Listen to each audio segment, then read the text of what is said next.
Pai amado, Jesus, o nosso mestre querido, a espiritualidade amiga que nos acompanha nesse estudo, obrigada por estarmos aqui novamente reunidos, obrigada pelo dom da vida, obrigada por nos inspirar, nos acompanhar. Ilumina, Senhor, a Enir, que ela tenha a tranquilidade necessária para nos passar o resultado do seu estudo, o resultado de suas pesquisas, e que possamos nós trazermos para nossas reflexões, para o nosso dia a dia, para que possamos, a cada dia, darmos mais um passo na nossa evolução. Esteja conosco, Senhor, hoje, agora e sempre, e que assim seja. Graças sempre a Ti. Graças a Deus. Que assim esteja. Bom, gente, nosso assunto hoje, como o Eduardo já falou, é o vampiro. Por favor, vocês em casa, se vocês têm alho aí, já bota o alho, a estaca do lado e vamos em frente. Vamos lá. Muito bem. Bom, nesse capítulo, inicialmente, o André Luiz, ele vai entrar em contato lá nas câmaras de retificação, onde ficam os espíritos que precisam despertar melhor, né, o seu nível de consciência, despertar para a realidade espiritual e poderem, então, posteriormente, ou se prepararem para reencarnar ou trabalharem na colônia espiritual Nosso Lar. E ele, então, ele começou a escutar,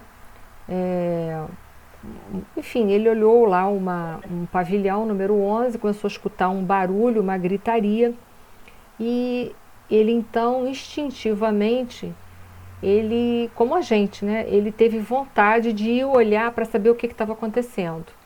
Mas a Narcisa então chamou ele, a atenção, para que ele não prosseguisse, porque ali naquele pavilhão se encontravam os espíritos que tinham um desequilíbrio na área da sexualidade. Imediatamente foi interessante a gente ver que o André Luiz, ele acolhe essa advertência da Narcisa, porque ele vai lembrar do que a dona Laura falou para ele, nada de curiosidade, mas sim serviço útil. Tudo procurar, em tudo que ele fosse procurar, ver, fazer, participar, buscar a utilidade, buscar o servir em primeiro lugar. E a Narcisa disse que era melhor ele não ir, porque ele não estaria preparado suficientemente para isso, e ele acata isso. Então, isso é uma coisa muito importante. Desequilibrado do sexo é como desequilíbrio em qualquer área da nossa vida. Só que aqui, precisamente, são aqueles que tiveram, enquanto encarnados, uma atividade sexual desequilibrada, seja em que nível for isso. Então, qualquer desequilíbrio que vocês imaginarem podem acarretar para nós, posteriormente, problemas na área sexual. Eu não botei nenhuma coisa, mas quem quiser saber mais, Sexo e Vida, ou Vida e Sexo, eu sempre troco um pouco o nome de um livro do Emmanuel, é um livro antigo. Depois eu posso até botar em PDF lá no grupo. É um livro muito interessante e que... Oi. Tem um livro muito bom também que é de Edivaldo Franca, Sexo e Consciência. Excelente, eu ia falar isso também, é excelente. Obrigado por ter me lembrado. Esse também é excelente, ele é um tijolão assim, ele é muito bom, né? Muito bom. E ali o Divaldo, né, na psicografia dele, né, o Manuel Flomeno de Miranda, vai dar pra gente uma série de desequilíbrios na área da sexualidade e vai enfocar a causa e efeito dessas situações. Então também é um livro muito interessante, né? Se tem um livro bem antigo do Emmanuel e um livro mais atual, é o livro do Divaldo, né? Então foi muito interessante. Mas à noite para o André Luiz iria ficar quente, né? Como a gente aqui costuma dizer que é na Terra. Porque ele lá, não só ele já teve essa intercorrência, mas em dado momento, a Narcisa, ela é interpelada por um trabalhador um tal de Justino, que ele vai verificar que houve algum problema e que havia um espírito feminino, uma mulher infeliz, que havia conseguido passar pela barreira dos samaritanos. De alguma forma vazou. E ela estava lá nas portas, né, das câmaras de retificação, e eles não sabiam certo o que eles iam poder fazer, né? Então, ele coloca ali, né, o operário que integrava o corpo de sentinelas das câmaras de retificação respondeu aflito: venho participar que uma infeliz mulher está pedindo socorro na grade do portão que dá para os campos de cultura.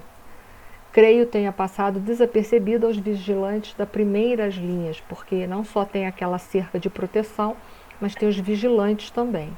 E ela passou de alguma maneira. E por que não atendeu? Interrogou a enfermeira. O servidor fez um gesto de escrúpulo e explicou: segundo as ordens que nos regem, não pude fazê-lo porque a pobrezinha está rodeada de pontos negros. E aí a Narcisa, então, ela foi lá ver, porque ela sabia que o caso era grave. Ela estava rodeada de pontos negros, tá? E a gente vai hoje tecer uns comentários sobre esses pontos negros, fazer algumas colocações, tá bom? Sobre esses pontos negros aí que está nessa mulher que foi lá. Muito bem. Uma primeira questão que a gente pode levantar em relação a esses pontos negros dessa infeliz mulher que estava lá batendo nas portas, à beira da Câmara de Retificação, dois questionamentos ele pode nos levar. Esses pontos negros que rodeiam essa mulher, eles representam marcas no perispírito que ela trouxe das suas últimas atividades aqui na Terra, ou esses pontos negros podem representar ovoides. São duas questões, tá bom? Nós vamos conversar sobre essas duas questões aí. Então vamos lá. Opa. Eu acho que eu passei para trás, né? Tá aqui mesmo, né? Foi. Bom, vamos seguir o texto para a gente tentar chegar a uma conclusão sobre essa mulher aí. Deparou-se-nos então a miserável figura da mulher que implorava socorro do outro lado. Nada vi senão o vulto da infeliz, coberta de andrajos, rosto horrendo e pernas em chagas viva. Mas Narcisa parecia divisar outros detalhes, imperceptíveis ao meu olhar, dado o assombro que estampou na fisionomia ordinariamente calma. Então, quer dizer, ela com a visão perispiritual dela, por estar mais desenvolvida, ela conseguiu ver coisas que André Luiz não viu. Filhos de Deus, brandou a mendiga ao avistar-nos. Dê-me abrigo à alma cansada. Onde está o paraíso dos eleitos para que eu possa fruir a paz desejada? Quer dizer, ela estava procurando o paraíso dos eleitos, né? A gente já vai vendo o nível de arrogância, porque uma pessoa humilde, ela não vai ficar procurando o paraíso dos eleitos. Ela vai procurar ajuda ou vai procurar trabalho, né? Mas ela estava procurando aí o paraíso dos eleitos. Então a gente já de cara vê com quem a gente está lidando, né? Porque ela se achava eleita. Entre aspas, ela está dizendo assim: onde estão os paraísos dos eleitos? Porque só está faltando eu para chegar, porque o resto já deve estar aí. Está faltando eu. Então, pelo linguajar, a gente já vê com quem a gente está lidando. Aquela voz lamuriosa sensibilizava meu coração. Narcisa, por sua vez, mostrava-se comovida, mas falou em tom confidencial. Não está vendo os pontos negros? E eu, André, respondeu: não está vendo nada. Sua visão espiritual ainda não está suficientemente educada. E não estava. Então, André Luiz não podia ver o que ela via. E depois de ligeira pausa, continuou: se estivesse em minhas mãos, abriria imediatamente a nossa porta. Mas, quando se trata de criaturas nestas condições, nada posso resolver por mim mesma.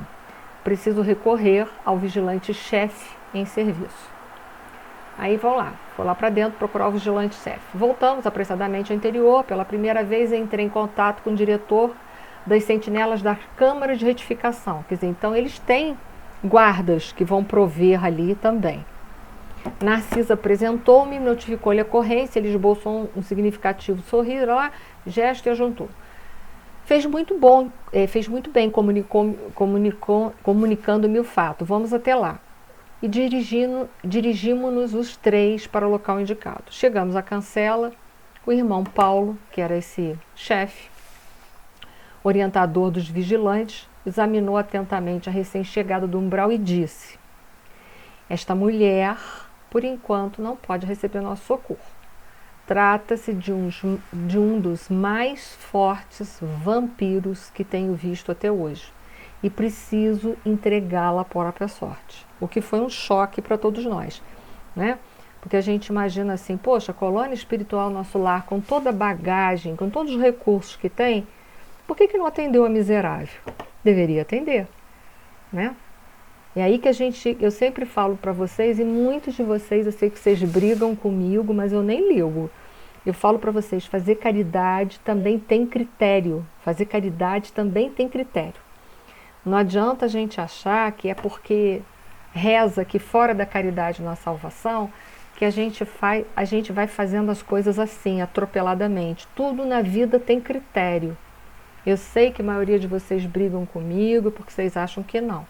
Mas a gente vê pela literatura espírita o tempo todo que a espiritualidade, ela usa de critério para ajudar.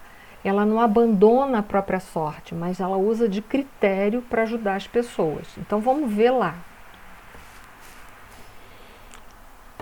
Já notou, Narcisa, alguma coisa além dos pontos negros? Quer dizer, haviam pontos negros nessa mulher. Eu coloquei em letras garrafais ali em cima, porque eu estou pegando conforme a literatura.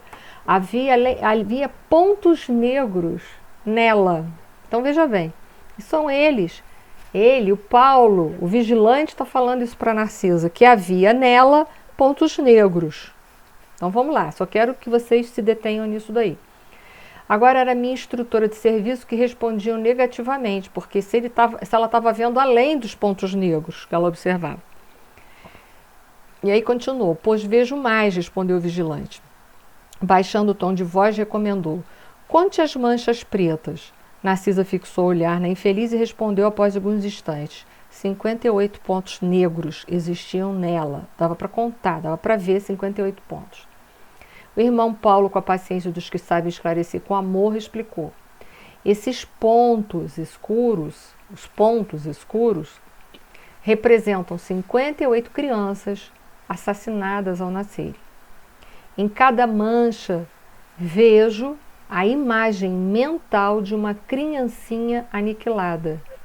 Então, em cada mancha daquelas, em cada pontos negros, vejo a imagem mental de uma criancinha aniquilada. Então, as manchas negras estavam impressas nessas manchas.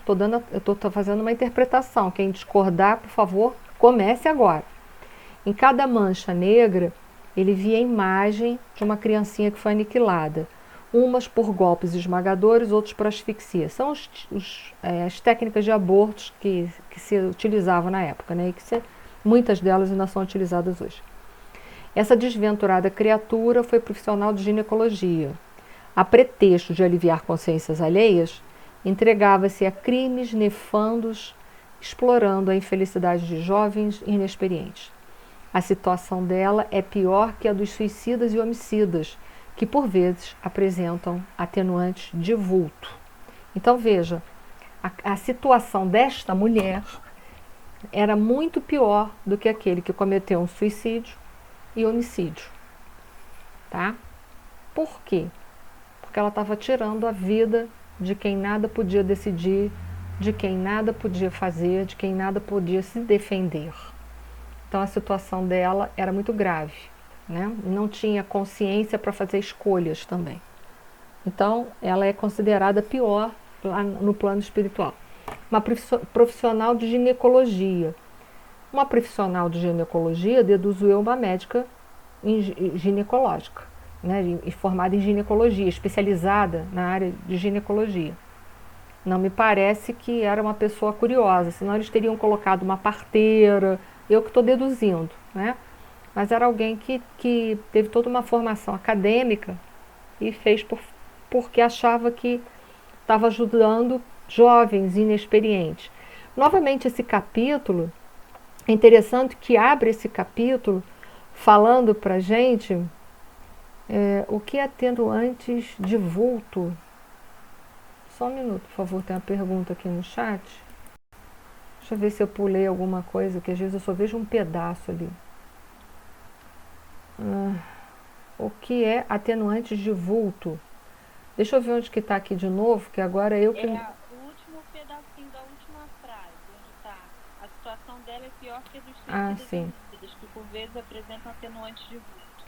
Porque às vezes nós somos julgados, olha só, Andresa, nós somos julgados por Deus não pelos atos, mas pela intenção.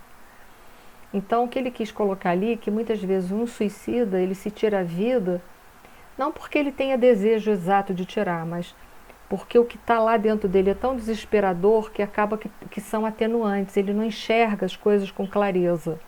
Então, e até os homicidas, às vezes matam por questões das mais diversas, por exemplo, porque eu matei porque eu precisava de comida e não vi outra saída. Entendeu? Ela não, por isso que eu estou colocando ali. Ela é uma profissional da área de ginecologia, um médico, um trabalhador da área de saúde. No juramento dele, independente em que posição que ele esteja na área de saúde, ele promete sempre preservar, manter e melhorar a condição de vida de um paciente, de uma pessoa. Então, essa é o nosso juramento. Todo profissional da área de saúde tem um texto mais ou menos assim, em algum momento. Ele vai prometer manter, melhorar, salvaguardar aquela vida. Então ela teve toda uma formação acadêmica que ajudou ela, que reforçou, ainda que ela não tivesse nenhum tipo de religião, mas ela tinha um código de ética ali, mostrando para ela a importância dela manter uma vida, de resguardar uma vida. Então, veja bem, uma outra pessoa que talvez vá cometer um suicídio ou um homicídio, às vezes ele não tem 1/10 da informação que essa criatura tem. E outra, a situação dela é que ela está tirando vidas que não tem como se defender, que não tem como lutar. Ela está inclusa no crime que existe até hoje no Brasil, né? Crime ai meu Deus, crime sobre incapaz, né?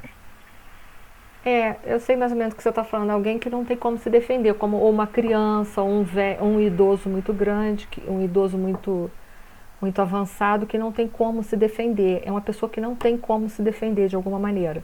Então o crime dela é um crime considerado com um peso muito grande. Ela está tirando uma vida em andamento.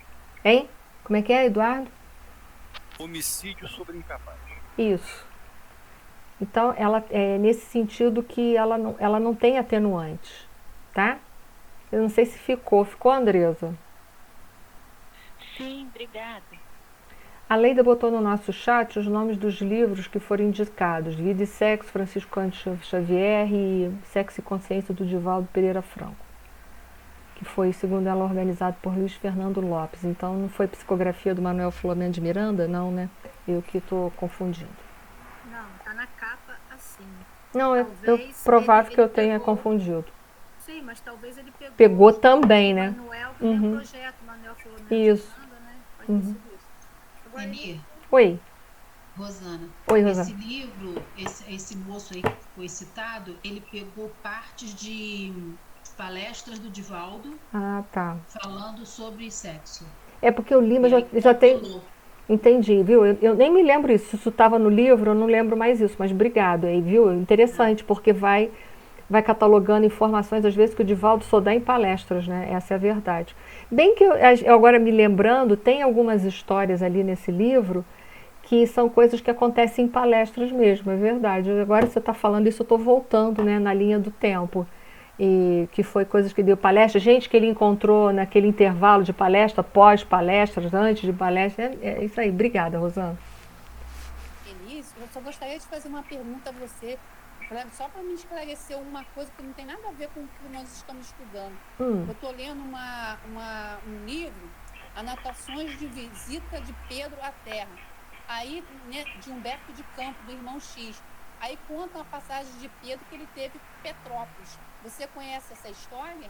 Pedro quem? Que Pedro? Pedro Apóstolo? Pedro Apóstolo. Pedro Apóstolo. Não conheço não. Se você puder, por gentileza, depois me informar, eu gostaria de ler, até porque Humberto de Campos é muito interessante, né?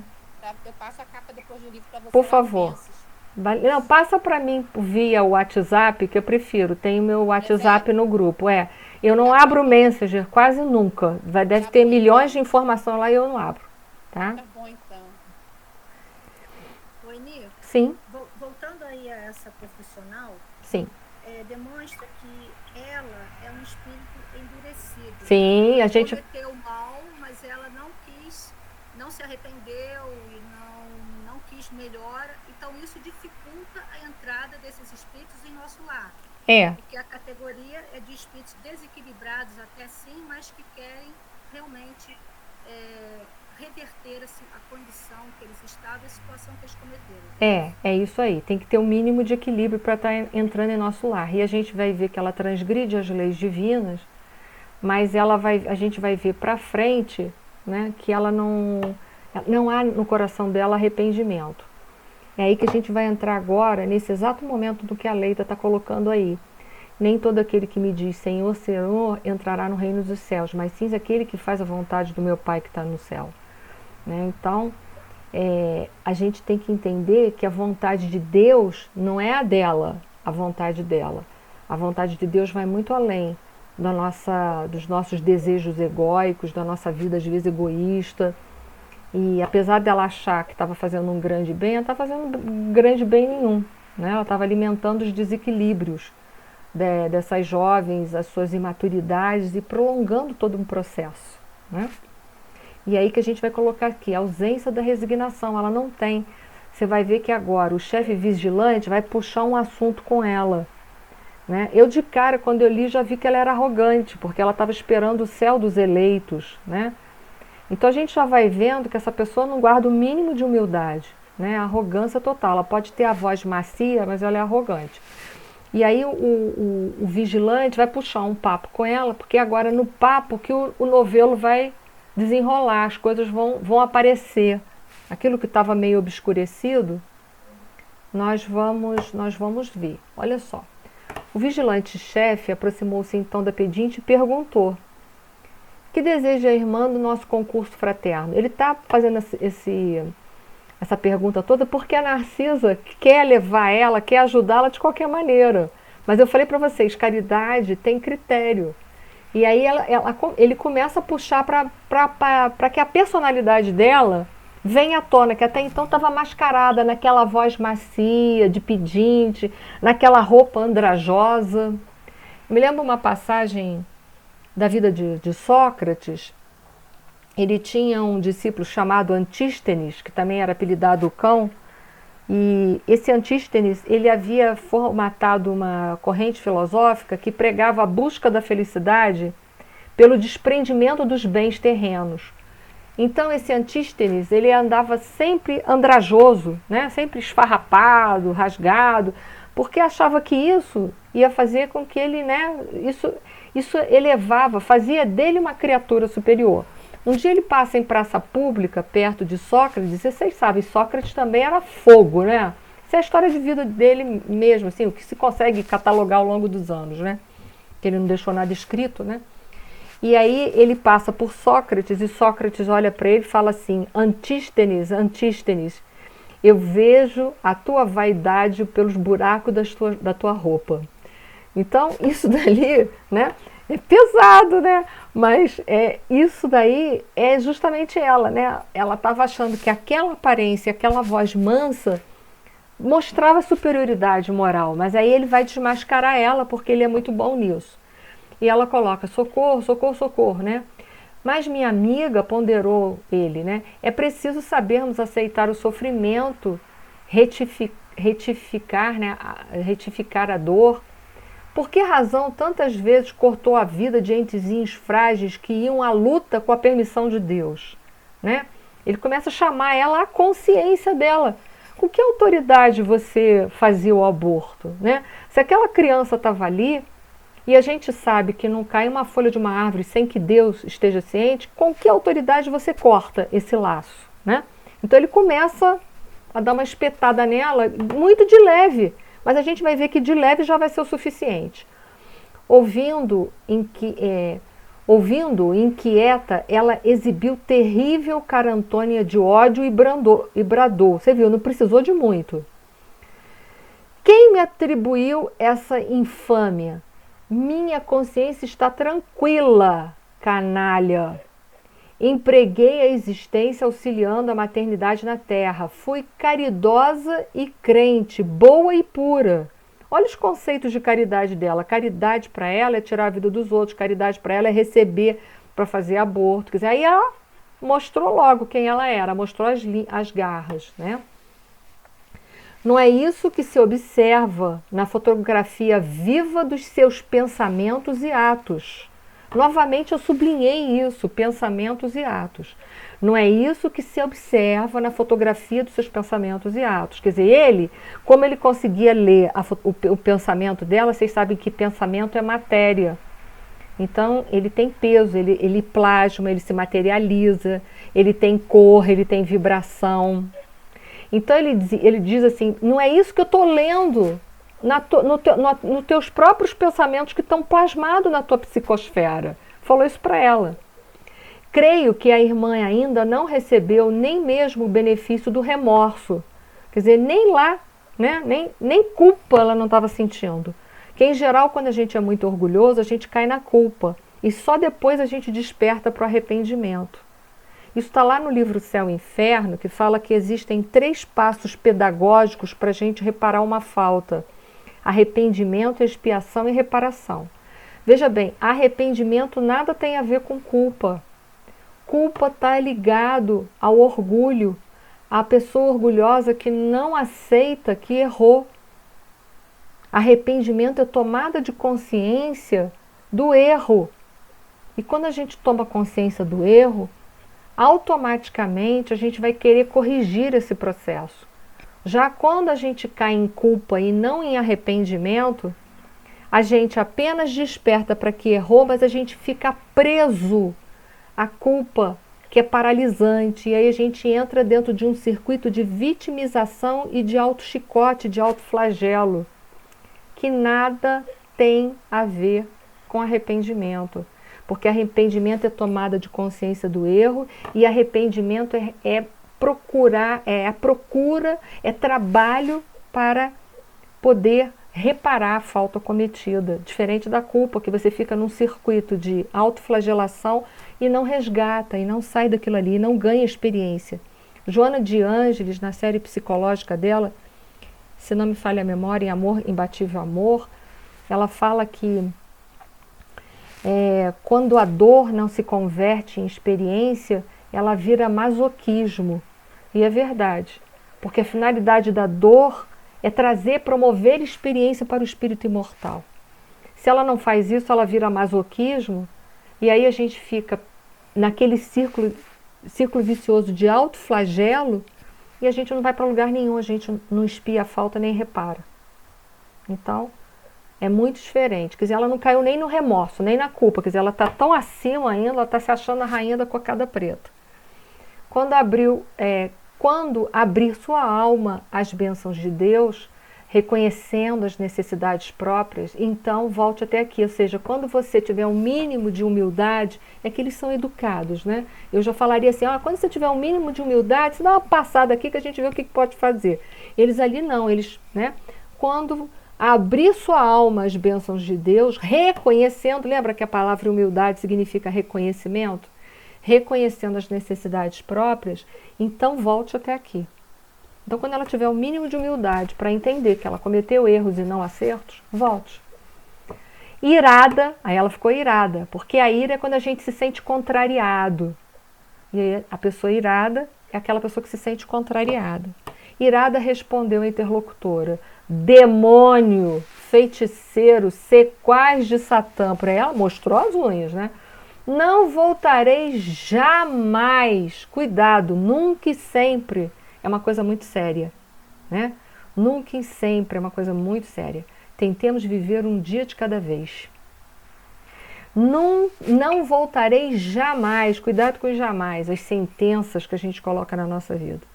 Estou esperando o céu que me prometeram e espero encontrar. Novamente a arrogância dela aflora, tá? Então, olha que interessante. Oi? Oi, Ana. Eni, Sim. se ela realmente tivesse se arrependido e aparecido pedindo ajuda, realmente arrependida, ainda assim ela ia mostrar essas marcas do que ela fez? Pois é o nosso debate daqui para frente. Eu estou devendo uma colocação para vocês. Essas manchas que ela traz com ela. São marcas no perispírito ou são ovoides, tá?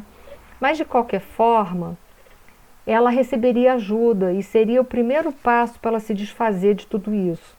Mas acontece, essas marcas vivas que ela traz dentro dela, esses pontos negros, é justamente, né, por isso que eu botei ali, né, é a fotografia dos pensamentos e atos dela, que ela mantém vivo, ela alimenta isso tudo dentro dela.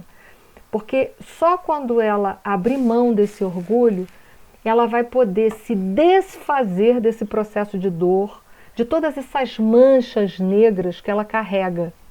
Aí sim ela vai estar apta a quebrar esses vínculos magnéticos dela. Ainda que seja ou um ovoide ou seja uma marca perispiritual. Ela vai ter maturidade para refazer todo esse quadro. Mas com essa arrogância toda que está aí dentro, ela não aceita. Para ela, ela fez só o bem. Isso é o que ela tem. Ela não tem nada para ouvir a não ser o eco dos próprios pensamentos dela. Então ela não está apta a receber nenhum tipo de ajuda para se libertar desse quadro que ela está vivendo. Uma mulher cheia de pontos negros e com as pernas em chagas, vivas. Ela só vai se libertar disso quando ela tiver um mínimo de reconhecimento, um mínimo de humildade para refazer a sua vida. Aí ela se liberta, porque aí sim ela vai acolher a ajuda que ela sempre teve. Porque todos nós, Ana, nós temos amigos espirituais, nós temos mentores, temos parentes, família que está no plano espiritual, que já estão mais à frente do que a gente sempre tem almas queridas e mais evoluídas do que a gente, lutando, vibrando pela nossa evolução. Então a nossa ajuda, ela é sempre, nós nunca estamos sozinhos, nunca, nunca, nunca. Então ajuda essa mulher sempre teve, ela teve em vida quando cometia os abortos, ela teve no pós-morte, mas o orgulho dela a cega. Você vê que o mínimo que fala para ela, ela ira. E a fúria, ela cega a gente.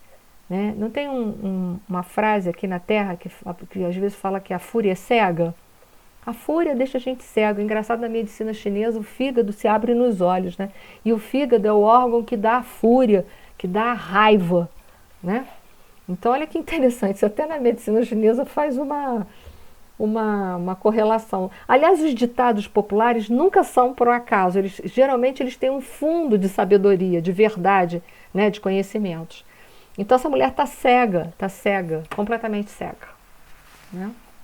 Sim. Agora, quando ela diz que fez o bem, desculpe, quando ela diz que fez o bem, ela está só vendo o ponto de vista de quem pediu a ela para fazer o aborto, né? Talvez ela só esteja enxergando isso, né? Eu ajudei essas mães, elas queriam e eu fiz isso por elas. Eu fiz isso por elas e ainda recebi, né? É verdade. Caridade, gente, é a mão que dá e a outra que não vê. Tem um capítulo no Evangelho, que é o capítulo número 13. No capítulo número 13, o conteúdo dele, em síntese, é trabalhar o personalismo. Porque o título dele é Não saiba a vossa mão esquerda o que faz a direita. É fazer o bem sem ostentação, sem deixar um rabinho, né? Não é tipo assim, eu estou fazendo com a minha mão direita e a mão esquerda está assim, ó, sinalizando, tá vendo? Tá vendo? Né? Não, é fazer a caridade mesmo. Se você recebeu dinheiro, já não é mais caridade. Se você recebeu alguma coisa em troca, um benefício, uma autoprojeção, por exemplo, deixou de ser caridade. A caridade pressupõe que é uma doação. Eu sei que a gente ainda está longe dessa caridade, mas que caridade é essa que ela estava fazendo, que estava andando na contramão de tudo, até do juramento dela? Né? Um juramento falso, a gente fala juramento falso que está lá nos 10 mandamentos, já caducou, de Moisés? Não. Olha os juramentos da profissão que ela não faz jus. Juro preservar a vida, mantê-la, dar uma melhor qualidade. O que ela faz? Retira a vida. Existe juramento falso no século XXI? Existe. Então, os 10 mandamentos de Moisés ainda não caducou? Não caducou ainda no século XXI. Porque a gente vê que aquilo que a gente hoje ainda tem dentro das profissões, a gente jura, e nem nas profissões a gente não segue, imagina. Nas profissões que a gente é perseguido pela lei, né, é cerceado por um código de moral, de ética, a gente não consegue. Nem a lei no calcanhar da gente, fazendo com que a gente corra risco de ser preso ou pague multa, a gente muitas vezes, né? O engenheiro, juro que vou construir, uma brincadeira, né? Uma construção com toda a integridade para que não venha pôr a vida de risco das pessoas, aí ganha uma licitação do governo, o cara ganha aí não sei quanto por fora, bota só areia, cimento, bota só um saco aí só e tá bom. Aí o viaduto amanhã cai e mata um monte de gente, não tem problema, né? Então, esses são os paradoxos da nossa atualidade, né? Esta é uma mulher que nem na própria profissão, cerceada por um código de ética, nem o código de ética não foi suficiente para ela. Ela fez aquilo que ela achou. Oi. Se essas 58 manchas, pontos, fossem ovoides, seriam essas crianças que ela tirou a vida, que teriam se transformado em ovoides? Sim, eu vou trazer para vocês, mas já que vocês estão fazendo essa pergunta, eu já vou colocar para vocês. Eu vou dar a minha posição pessoal. Isso aqui não é ovoide, eu vou botar uma literatura para frente e que eu vou dar os slides para vocês também poderem ir nas fontes.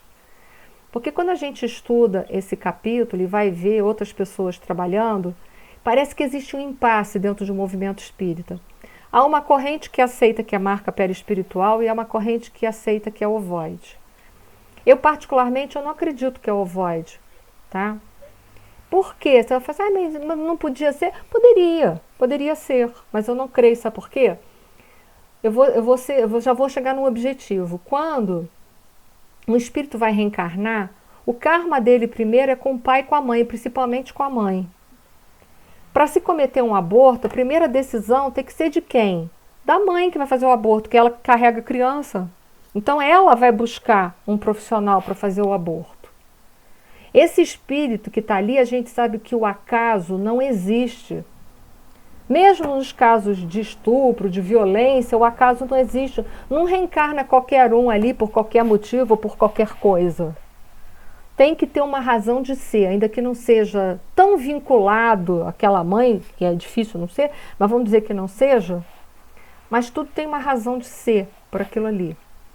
Então, quando a mãe toma essa decisão, o karma maior é da mãe e do pai, não do profissional que está fazendo o crime, executando, materializando um pensamento do pai e da mãe, entendeu? Então é mais fácil esse espírito ficar com raiva, que é o que a gente vai ver na literatura de André Luiz, e ele vai acabar perseguindo principalmente a mãe, vida afora. É muito mais fácil isso acontecer do que ele se fixar lá no profissional de ginecologia e ficar com ele. Eu estava pensando aqui. Entendeu? Isso é uma posição, isso é a minha posição. Mas eu vou trazer para vocês as duas literaturas. Vou trazer, vou deixar nos slides e vou passar os slides para vocês poderem futucar isso. Isso é a minha posição. Isso é a minha forma de olhar. Até porque você vai ver, quando ele olha, o Paulo, né, que é o vigilante-chefe, ele olha, ele fala assim, eu vejo a fotografia viva dos seus pensamentos e atos. Nós sabemos que pensamento se materializa. E muito mais agora no perispírito, porque uma das propriedades do perispírito é a plasticidade, que é a capacidade dos pensamentos e da vontade de moldá-lo. Então ela marcou ali, ela traz aquelas figuras vivas da hora que ela cometeu o delito, que é uma transgressão das leis de Deus que ela pode abafar através de um mecanismo de fuga do ego intitulado racionalização. Ela pode se justificar, né? Porque a racionalização a gente se justifica. Eu vou justificar que eu estou fazendo para essa mãe e para esse pai, para essa família um grande bem. Mas lá dentro, onde é que está escrito as leis de Deus? Está na consciência. A consciência dela está falando, isso está errado, não faz isso não. Não faz isso não. Não faz isso não, tem outra saída. Deixa essa criança nascer, dá para alguém, tem tanta gente que quer adotar. Enfim, não faz isso não. E ainda assim ela ia lá e cortava os laços da vida. Então, por isso que eu coloquei lá atrás nos slides também, alguma coisa além dos pontos negros. Vejo a imagem mental de uma criancinha aniquilada. Quem é que projetava essa imagem mental da criancinha aniquilada? Ela, porque quando ela cometia o aborto, pelas técnicas A, B ou C, ela via a criança sendo ou retirada, ou sendo cortada, ou sendo trucidada, depende do momento gestacional. Ela via. Então, isso ficou dentro dela. Por quê? Porque isso é uma transgressão das leis divinas. Quando a gente transgride, comete um crime qualquer, a gente fica com aquilo ali dentro da gente. Uma pessoa que mata a outra, enquanto ela anestesiar a consciência dela pelo mecanismo de fuga do ego, que é a racionalização que justifica, ela vai passando a vida. Mas vai chegar um dia que ela pode cair em si e aí ela vai ter aquela memória, aquela recordação do momento em que ela matou a pessoa. Exatamente, ela vai ter a cena de novo ali pertinho dela. Assim como o suicida, o que acontece? Ele não fica com a cena do suicídio o tempo todo em circuito fechado dentro dele? Né? Então, assim, eu estou dando a minha posição, mas eu vou trazer aqui nos slides que eu vou dar para vocês decidirem. Até se alguém aqui tiver um outro argumento, dizer, não, Eni, eu acho que é ovoide, por isso, por favor, se manifesta e me fala. Porque eu não vejo muita lógica para ser ovoide. Eu não vejo. Nela, não. Se fosse nos pais, principalmente na mãe, sim. Agora, nela, propriamente, não vejo muito, não. Tá? Não vejo muita lógica para ela, não. Tá? Era o que eu estava pensando aqui. Não fazia muito sentido serem ovoides. Eu não vejo, mas se alguém tiver uma outra opinião, por favor, passa, porque é sempre bom a gente ouvir um outro lado, uma outra vertente, né? Olha, obrigada. Eni, oi. Aqui é só uma ideia, né? Sim. Das dúvidas. Se há possibilidade de você, na próxima aula, falar sobre ovoide. Pois é, vou tentar hoje, marcas, se ainda der. Acho que hoje não vai dar, não. Marcas perispirituais, fala em si do perispírito. E tem também aqui uma informação no chat da Andresa. Sim. Pode. Igual as pessoas que fazem caridade e postam nas redes sociais. Isso não é caridade. Quer ver uma coisa? Isso é interessante isso que está sendo levantado aqui no chat, dessa caridade que é postada nas redes sociais. Vocês me desculpem, eu detesto, sabe? Assim, Porque se for para eu fotografar o que eu fiz, vocês acho que nunca viram isso em lugar nenhum meu, nem Face, nem nada. A caridade não pode ser executada com ostentação. E eu me recordo que no início da pandemia, ano passado, quanta gente estava dando cesta básica e apresentando as famílias que estavam desempregadas em função do Covid. Gente, isso é humilhação. Vocês gostariam de sair numa foto dessa, se fossem vocês os desempregados, com alguém dando uma cesta básica para vocês? Né? Então, assim, desculpa, eu acho que a caridade ela tem que, sabe, conforme o Evangelho disse, o capítulo 13, que eu falei para vocês, que não saiba a vossa mão esquerda o que faz a direita, tem lá um item chamado a caridade material e moral. É muito interessante, né? Nada de expor ninguém. Caridade não pode ser feita com ostentação. A caridade ela tem que servir para te engrandecer interiormente, para você crescer, criar desapegos, maturidade, amor ao próximo, só para isso. Botou no Instagram, Facebook, já era. Desculpem a sinceridade, mas já era. Já melou por ali mesmo, tá?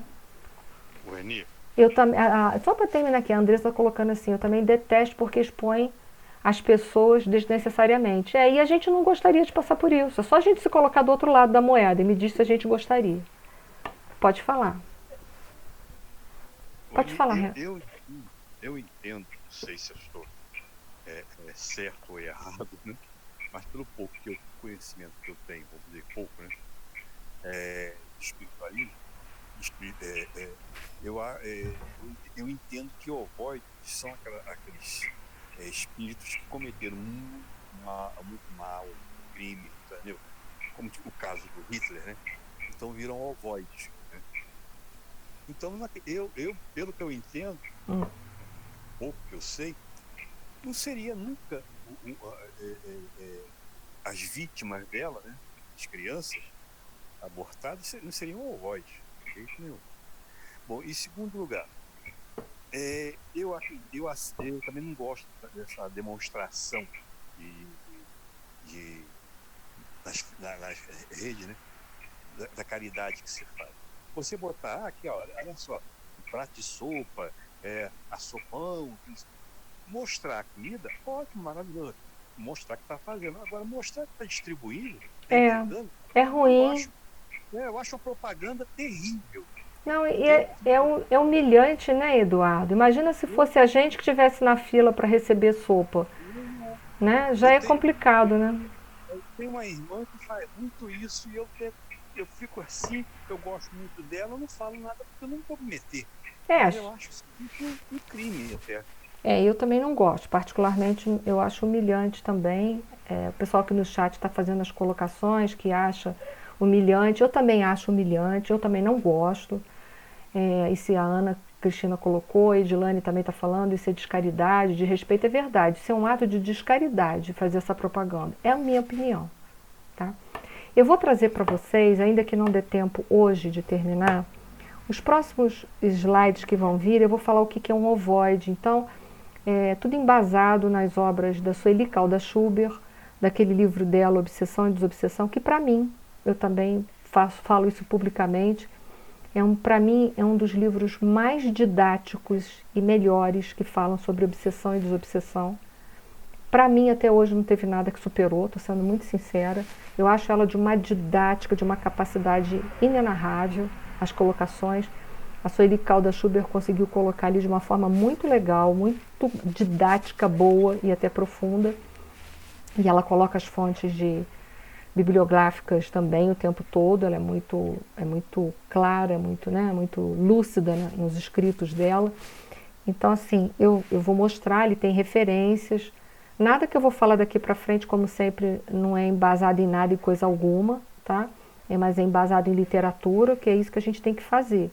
A doutrina dos espíritos, por também ter um cunho científico, ela nos obriga, nós que divulgamos a doutrina dos espíritos, dar as referências, porque não vale opinião pessoal. Por exemplo, eu emiti a minha opinião pessoal, mas eu disse para vocês, eu tenho uma fonte A e fonte B para vocês. Vocês, no fundo, vocês desempatem depois. Né? Eu posso até levantar, mas eu não posso dizer que é a verdade absoluta. Tá? Desculpe te interromper mais uma vez. Porque eu acho que isso que essa pessoa faz é uma publicidade. E, poxa, se a pessoa quer publicidade, é a mesma coisa que tem pessoas que vai fazer palestra, né? Nessa live, e tem um horário para aquilo ali. A pessoa continua falando porque a pessoa não quer parar de falar. É muito chato, né? Exatamente. Então, eu elogio muito você como palestrante, que eu gosto muito das palestras, e outras irmãs, a Sandra e outras mais, né? A Caruso também. Tá aí. Ela tá aí, fala mal dela não, que ela tá aí, hein? Não, eu gosto. Eu gosto dela como palestrante. De mim você pode falar mal, não tem problema nenhum não, para falar até assim, pessoalmente, eu não ligo não. Não, mas eu gosto dessas partes. Mas depois que eu elogio, puxa, isso, de repente vou futucar, né, o orgulho da pessoa. Depois, olha, eu acho melhor separar, sabe por quê que eu vou te falar, Eduardo? Porque se eu perder a reencarnação, a culpa é tua, e na próxima vida tu vai ter que se virar, tá? Então vamos lá. Certo. Aqui Você disse uma coisa, que agora, já que você fez uma piadinha, eu vou fazer também. Que só quem tem equilíbrio pode entrar no nosso lar, né? Eu não vou entrar muito no nosso lar, eu tenho labirintite, Aí, então ferrou. Trata a labirintite primeiro aqui na Terra para ir lá para cima sem ela. Vamos lá, essa é a imagem dela. Livro dos Espíritos. É só para a gente reforçar, né, que o aborto provocado é um crime, qualquer que seja a época da concepção. Não existe para nós espíritas. É só para reforçar isso aqui, a pílula do dia seguinte. Por quê? Porque a partir do momento que ocorre a união das duas células, né, do óvulo e com o espermatozoide, ali já a ligação perispiritual. Então entenda, pra gente não tem nem a pílula do dia seguinte, a não ser que a gente tivesse uma evidência maravilhosa e a gente olhasse e falasse assim, deixa eu ver aqui, pelo que eu estou vendo, a minha evidência não tem espírito nenhum ligar. A gente não tem, então, nem pílula do dia seguinte, tá bom? Quem quiser depois me cobra, eu mando um artigo falando sobre a pílula do dia seguinte, tá bom? Então, nem pílula do dia seguinte. Aborto pra gente é crime, ponto final. Só há uma condição na doutrina dos espíritos em que aborto não é crime. Uma única condição, só uma. A chamada tá para acabar. Eu vou ter que parar aqui. A única condição é quando a vida da mãe está em risco. Ali os espíritos nos informam que mais vale dar seguimento a uma encarnação que já está em andamento do que começar, do que manter uma vida que ainda vai se iniciar. Então, a única condição é essa, tá bom? A única. Então, olha só, eu vou parar aqui e eu prometo a vocês, só para colocar aqui, ó, que vai ter uns slides só falando de ovoide, tá bom? Tudo aqui, só para vocês terem certeza que eu não estou enrolando vocês, tá? Vou falar de ovoide, olha aí. Ovoide, tudo tem fonte bibliográfica, tá? Digo de onde que eu tirei, vocês vão ver lá no início já tinha. Vou colocar tudo que é ovoide, até vocês cansarem, tá bom? E aí eu coloco de novo a pergunta, vocês vão decidir isso na próxima aula, combinado? Então é isso. Então na nossa próxima aula a gente vai acabar esse capítulo, vamos explorar ele ao máximo que a gente puder. Tragam as opiniões de vocês. Se vocês falarem para mim, eu acho que é ovoide. Eu aceito, mas vocês vão dizer por isso, tá bom? Eu vou aceitar. Quem quiser depois pode me mandar perguntas pelo meu particular. Não tem como postar no grupo, mas aí vocês mandam no meu privado também, que eu já posso, eu posso inserir para a próxima aula, tá bem? Vamos fazer a nossa prece final, aproveitando para a gente mentalizar todas aquelas pessoas que a gente sabe que estão vivendo momentos difíceis, que isso nunca falta, a gente sempre sabe de alguém que não está bem. Então é hora da gente aproveitar para orar por todas as pessoas que estão passando momentos difíceis, que estão desempregados por causa do Covid, ou que contraíram o Covid, né? Vamos orar por todos. Necessidade nesse planeta e problemas é coisa que não falta. Então a gente tem sempre muita prece para fazer para todo mundo. Inclusive para a gente, que a gente também é necessitado de muitas coisas, que às vezes não aparece, mas olha, às vezes a gente está necessitando pra caramba, tá?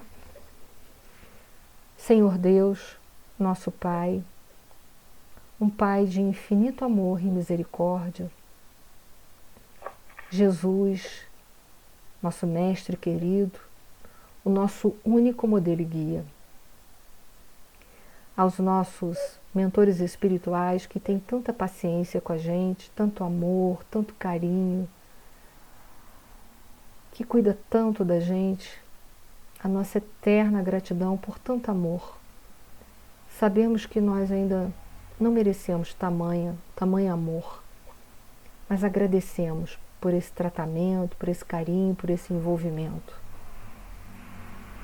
E aproveitando esse momento em que todos nós estamos unidos em pensamentos, rogamos do fundo do nosso coração, por todo o nosso planeta Terra, por todos aqueles que passam pelos nossos pensamentos nesse instante, que são motivo das nossas preocupações, que eles possam receber, aonde estiverem, o envolvimento dessa prece, para que possam se sentir um pouco mais fortalecidos na sua fé e na sua esperança e darem seguimento ao seu processo evolutivo aqui na Terra.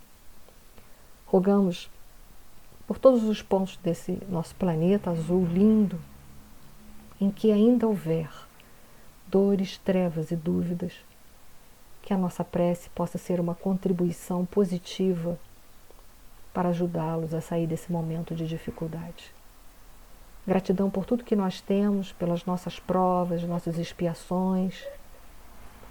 Sabemos que são importantes para nós crescermos espiritualmente e emocionalmente.